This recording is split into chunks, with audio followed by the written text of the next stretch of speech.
lot of this isn't going to make sense to you, and I'm sorry about that. I'm just going to start at the beginning, with the house.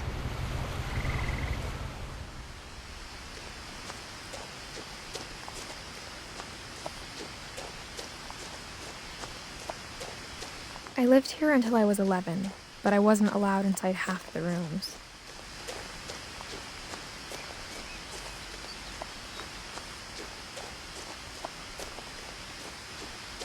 I hadn't been back since my brother Lewis's funeral.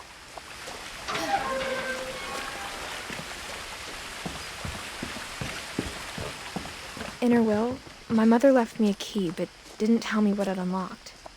Maybe she thought I'd know. Or she thought that the mystery would be enough to bring me back.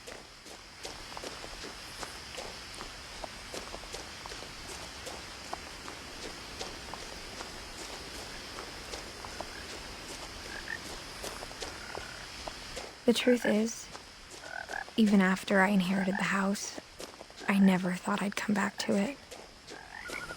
But now I had questions about my family that only the house knew the answers to. The woods around the house have always been uncomfortably silent, as if they're about to say something but never do.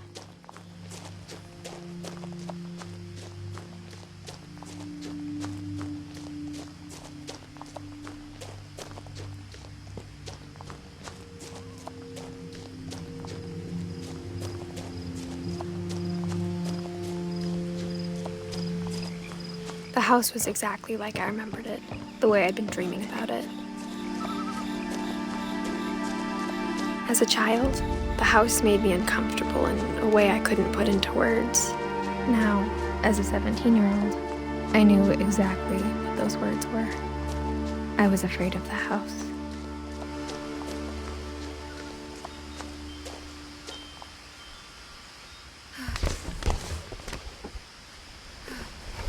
Crawling through the doggy door used to be a lot easier when I was 11.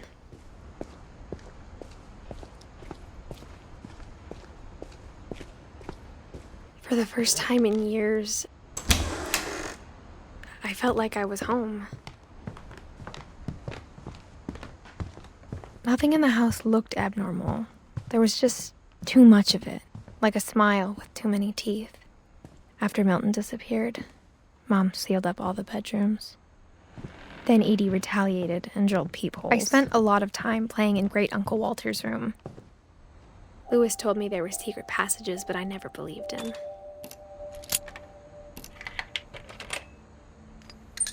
Turns out, my mom was really good at keeping secrets. Now it was time to find out what my mom had been afraid of. Reading this, maybe it sounds like I had a plan, but I had no idea what was behind that door. Just like I had no idea where all this was gonna lead.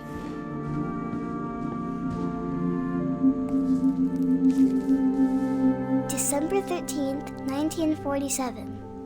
Dear Diary, I'll be gone soon, but I wanted to tell somebody about what's gonna happen. It started when Mom sent me to bed without dinner. I woke up and I was starving, so I looked around for something to eat. My Halloween candy was all gone. The gerbil food was dry, but I didn't mind it.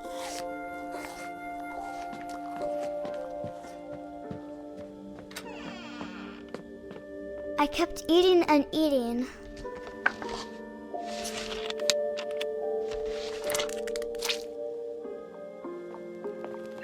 Then I heard chirping outside my window.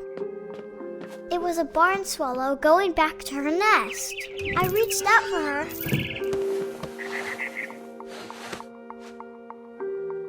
And suddenly, I was a cat. I tried to be quiet, but the bird was really scared.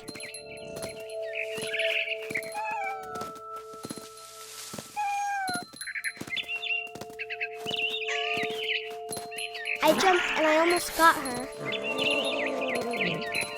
I could tell she was getting really tired. Now I was up in the big tree. I promised. I gobbled her up. And suddenly, I was an owl. First, all I heard was the wind. Then I heard little teeth nibbling in the grass.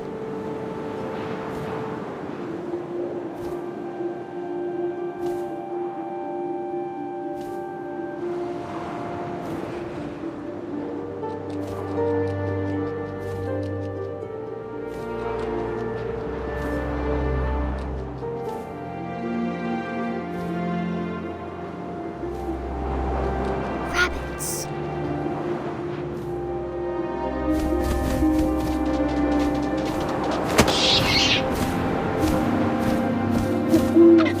I imagined his face looking up and seeing mine through my talons. I swallowed him up, and I didn't chew one bit. Then I flew off to find something bigger.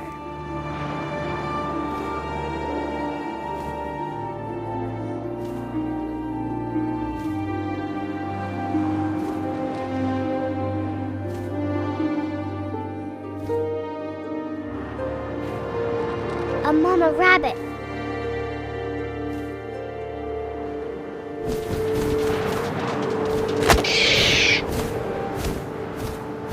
She was almost too big to carry.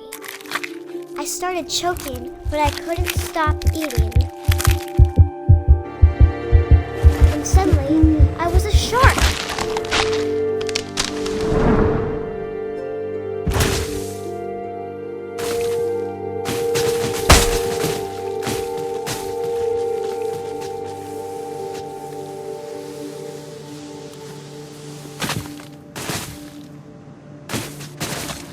I rolled off a cliff and into the ocean. Now, I was hungrier than ever. I wanted fat, juicy seals. I tore off her flipper, and it tasted really good.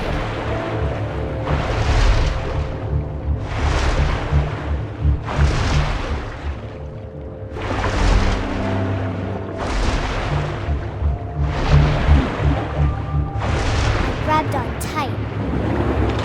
But I was so hungry, I jumped out of the water. When I opened my eyes, everything changed. Now I was a monster, and I smelled people everywhere.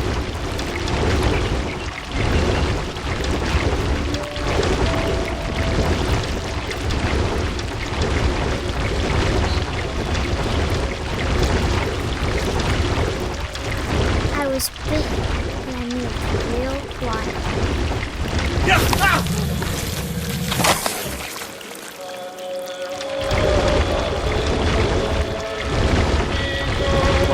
I wanted to stop it, but also I didn't.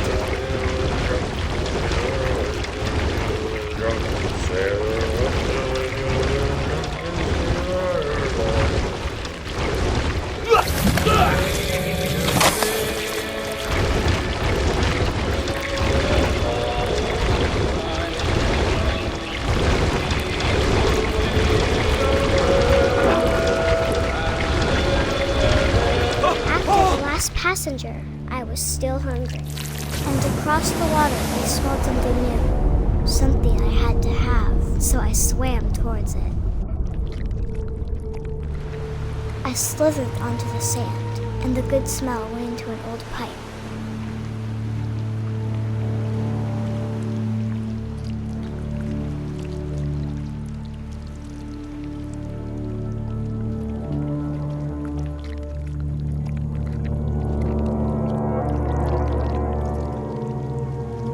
I got closer and closer.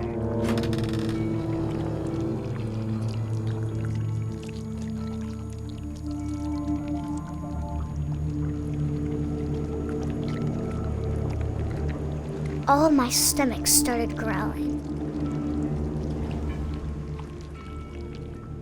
And suddenly, I was me again. I held my breath for a long time, but I couldn't hear anything. I think it's waiting for me to fall asleep. But it's not going to wait much longer. It needs to feed, and we both know I will be delicious.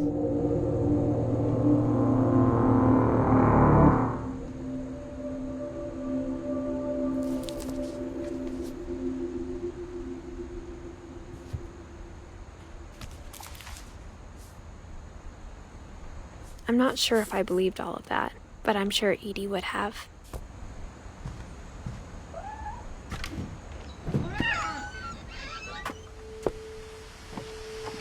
This will be obvious later, but my mom never told me any of these stories.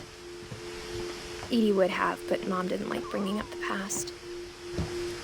Though, when we adopted a stray kitten, she was the one who named it Molly. I spent a lot of time in Great-Grandma Edie's room. Even in her 90s. Sometimes Edie seemed a lot younger than my mother. The only trace Grandpa Sam's first wife Kay left on the house was the pink bathroom.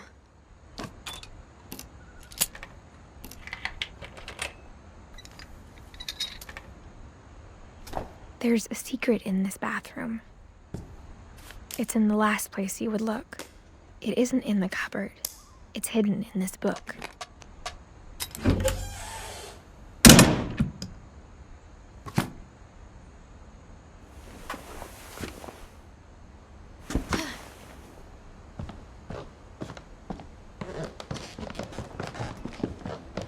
From the paintings on the wall, it was clear my brother Milton had been here before me.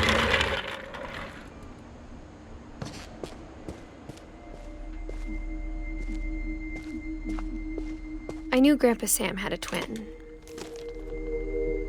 and that he never talked about him.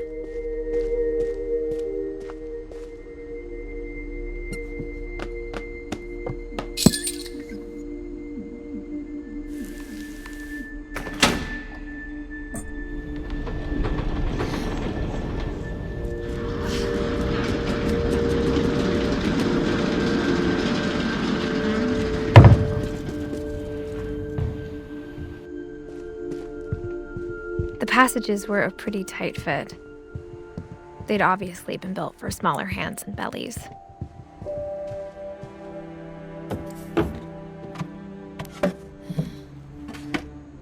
Growing up, I always thought of Barbara as a child star. Of all the stories people wrote about Barbara's death, I'm surprised Edie saved this one.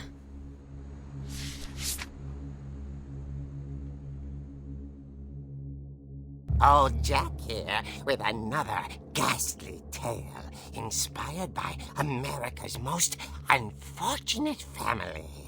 I'm calling it The Surprise Ending of Barbara Finch. As a child star, Barbara was famous for her scream. Now at 16, she was all washed up. A has-been. But in a lucky break, she'd been asked to perform her signature scream at a local convention for monster movie fans. It was just the boost her career needed. Unfortunately, her scream hadn't aged well. Getting better. I think you just need the right motivation. Her biggest fan and current boyfriend, Rick, was about to demonstrate when... Now that was a great scream. It was Barbara's father, Sven. He'd slipped into a table saw and had to be rushed to the emergency room. So Barbara got stuck babysitting her youngest brother, Walter. Her convention comeback was cancelled. Okay, I'm hearing frustration, but I'm not hearing terror. What if I tried... A gang of hoodlums in Halloween masks have been terrorizing Orcas Island tonight. Police are urging residents to... That came from the basement. You're right! Also, I loved your delivery on that. Why is your basement door locked? Because my dad likes making puzzles and secret passages. There's a key hidden in the music box. The secret is to keep winding and winding until finally the key pops out. Thanks, babe. I'll be back in a sec. 20 minutes later, Rick hadn't returned. So Barbara went to look for him, right on cue. She reached for the music box, and as she wound the key, she listened for Rick but the house was silent. Rick? She found Rick's crutch and imagined the worst.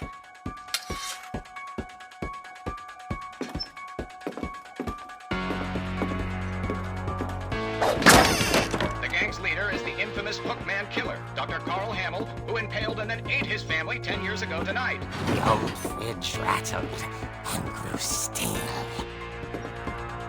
Oh dear!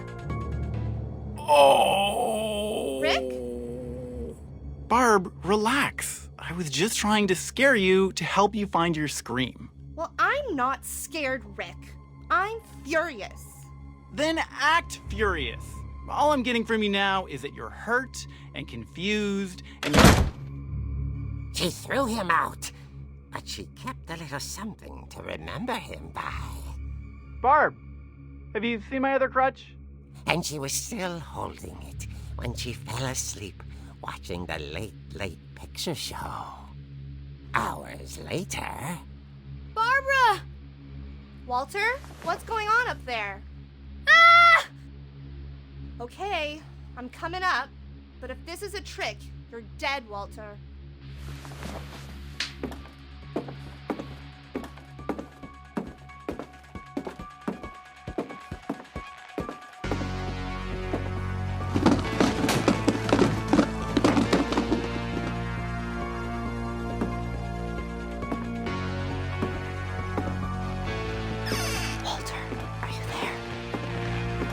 Walter had vanished, but his bedside radio was still on. Orcas Island police describe the man as 6 feet tall, with a steel hook for a hand. Residents are urged to lock all doors and windows and notify the police of any suspicious activity. Barbara turned, saw the hook man, and was speechless. He was quite smashing. And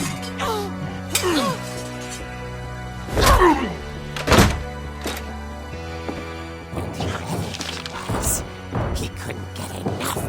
But at night, she played her part beautifully.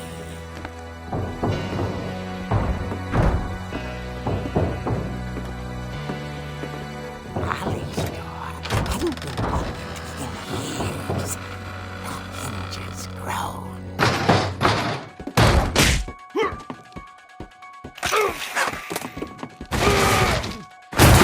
He wasn't moving, but she sensed the story might not be over yet.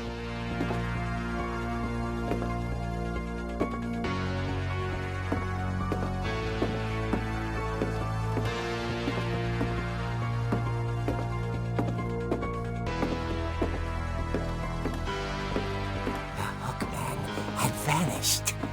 She listened for his breathing, but all she heard was... At the door, she heard whispering. It was coming from inside the house.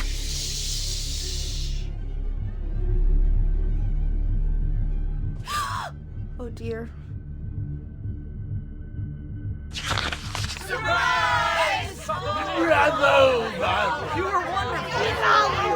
The monsters had come to surprise her. For Barbara, it was a dream come true. Then she saw what kind of monsters they were, and she realized what was about to happen. She was going to be famous.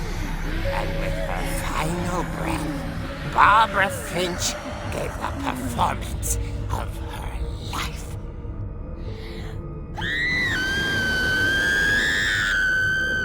I wasn't there myself, but I hear Barbara was magnificent.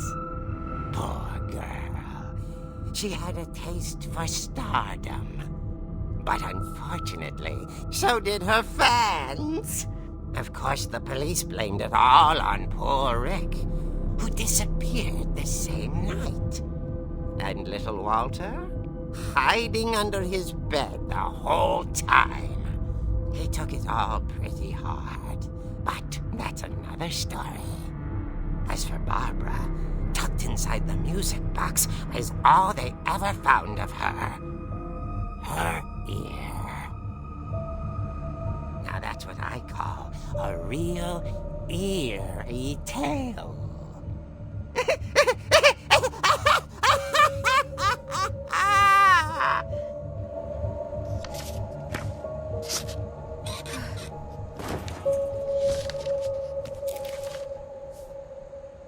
Edie told me all Barbara wanted was to be remembered, as absurd as that comic was. Maybe what Edie saw was a happy ending.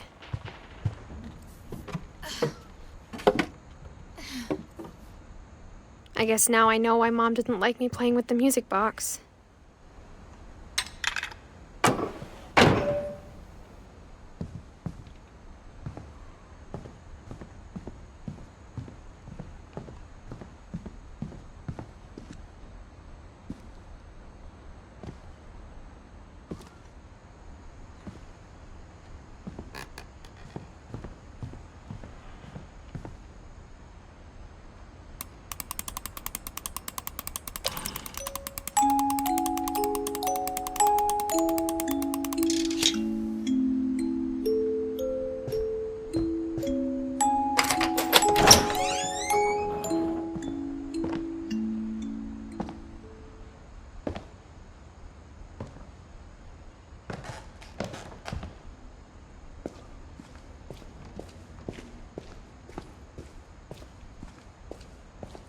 I saw Edie sneak down to the basement once, carrying packages. I thought maybe she was hiding presents.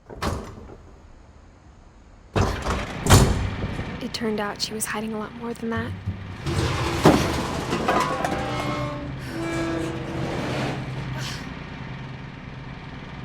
I remember asking Mom once about where Walter had gone. She said after Barbara died, he got as far away as he could. If there's a pattern in all these stories, I think it's that none of us has gotten very far.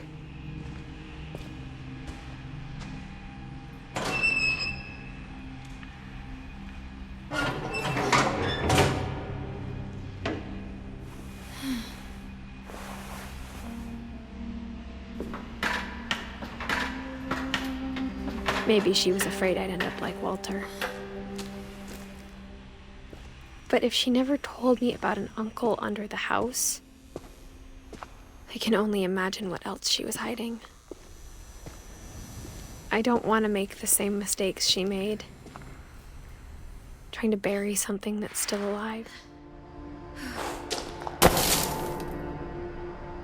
Now that there's only one of us left, or maybe two, I thought it was time I heard the stories for myself.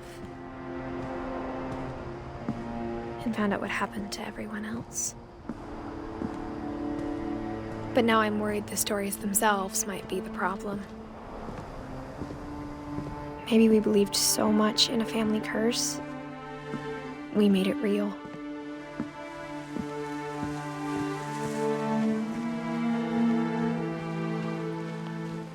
I don't know if I should even be writing this.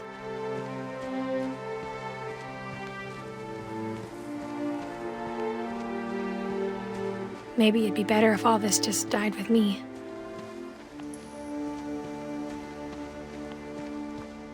But I thought you should know about your family.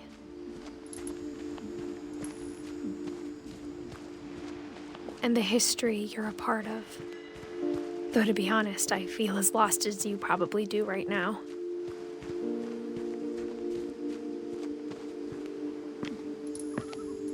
I think the people in these stories believed them. For what that's worth.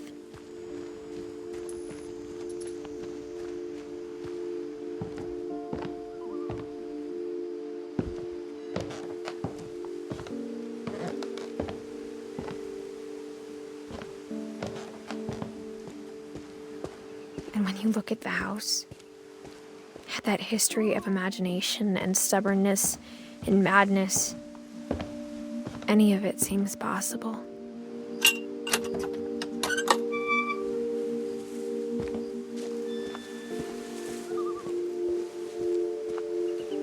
think we've been surrounded by death for so long, we've just gotten used to it.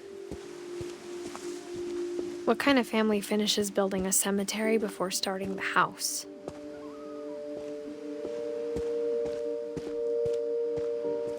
It's embarrassing for me to admit this, but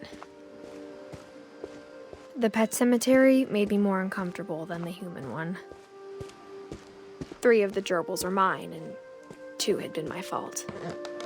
Sven built the house, but it was Edie who designed the cemetery. I'm sure Odin's monument had been Edie's idea.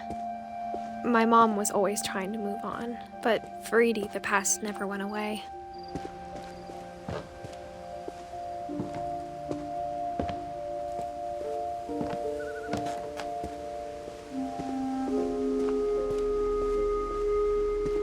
She lost 2 of her brothers, just like I did. I get why she tried so hard to protect us. There's so many things I wish I could ask my mom now. Part of me thinks this is what she wanted all along. For me to come back someday and find everything out for myself.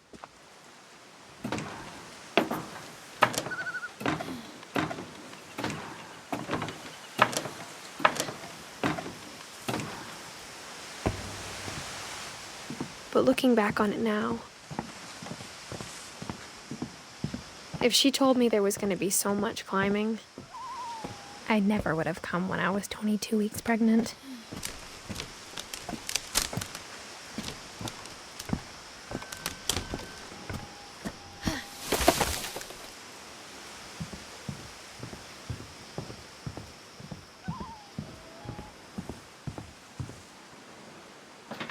I never met Grandpa Sam, but I think he and my mom had a lot in common.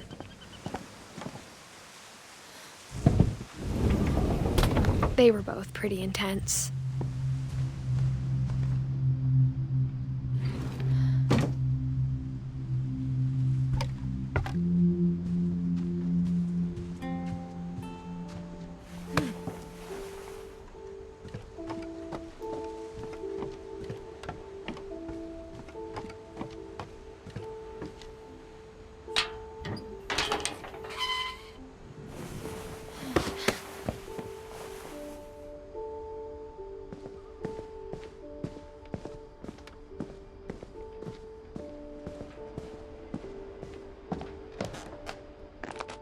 My mom moved up to the loft after her brothers died. At the time, it was as far away as she could get.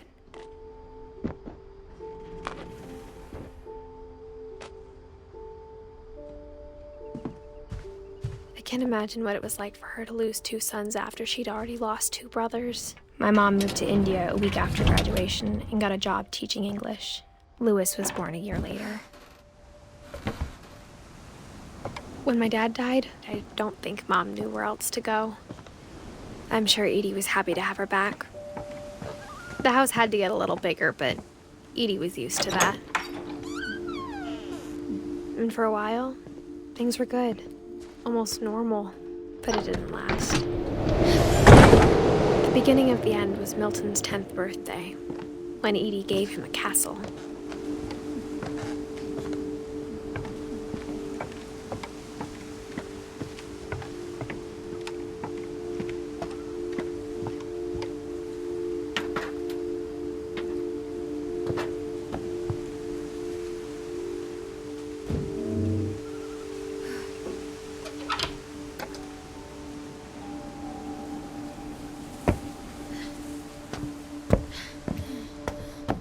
Louis's room smelled very, very familiar.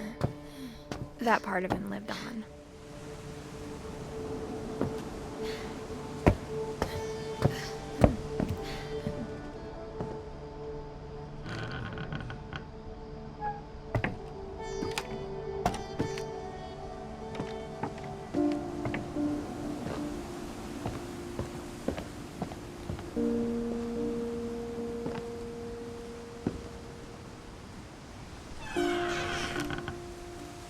I wish we'd stayed.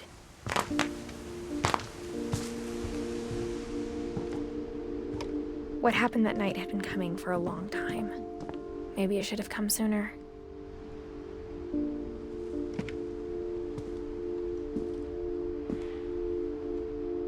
But it had to end one way or another. All that's left now was to tell you about that last night.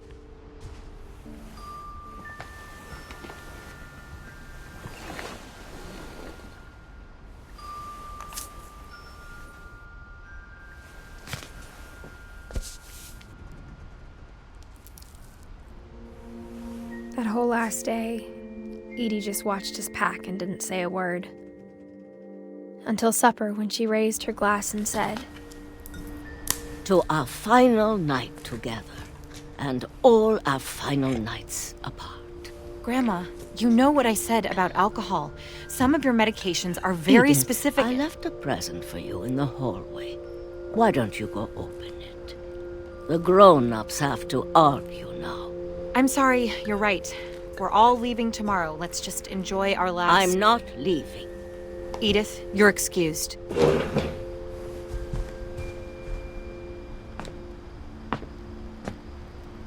The power had been shut off that morning, but Edie always had plenty of candles.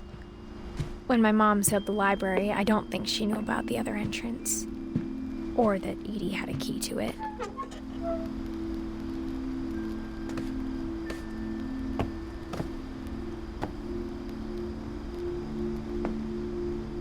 That thing you're afraid of isn't going to end when you leave the house.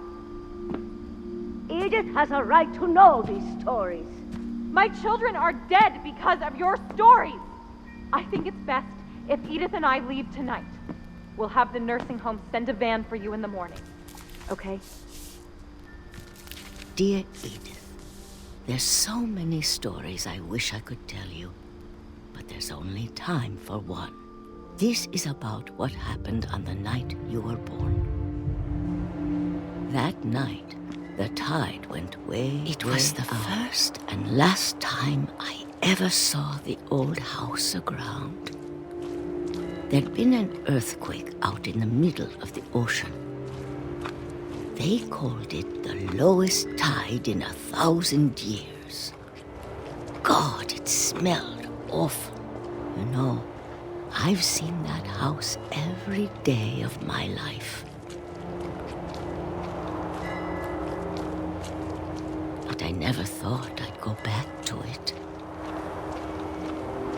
When the fog rolled in, I lost my way.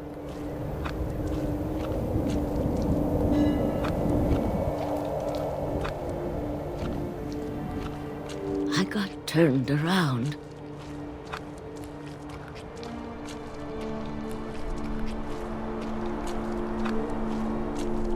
For a while, I wandered. I started seeing things.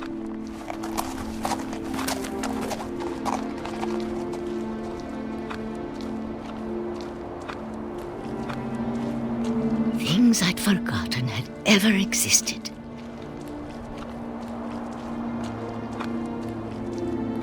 But when I saw them, they felt like old friends. That night, a lot of things came back to me. Or maybe I came back to them.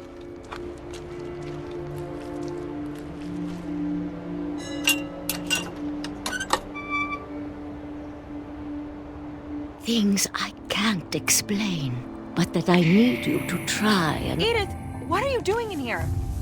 It's mine! Edith! Mom, you're gonna rip it! Let go! I kicked and screamed, but Mom dragged me to the car. I never saw Great-Grandma Edie again. The next morning, the van came to pick her up, but she was already gone. After that, we moved around a lot.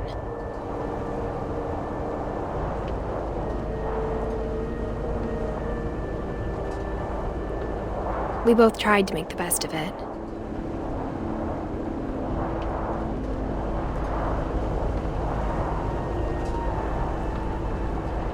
A few years went by.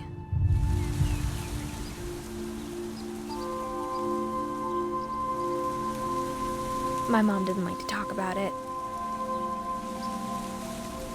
but she started getting sick a lot. The rest happened pretty quickly. She got better for a while, and then she didn't. And then I was alone.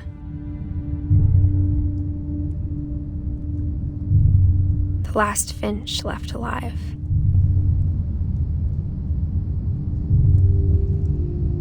Until I found out about you. I'm still not sure what to tell you about all this. If we lived forever, maybe we'd have time to understand things. But as it is, I think the best we can do is try to open our eyes. And appreciate how strange and brief all of this is. This journal was supposed to be for you. But now I hope you'll never see it. I just want to meet you and tell you all these stories myself. But I guess if you're reading this now, things didn't work out that way.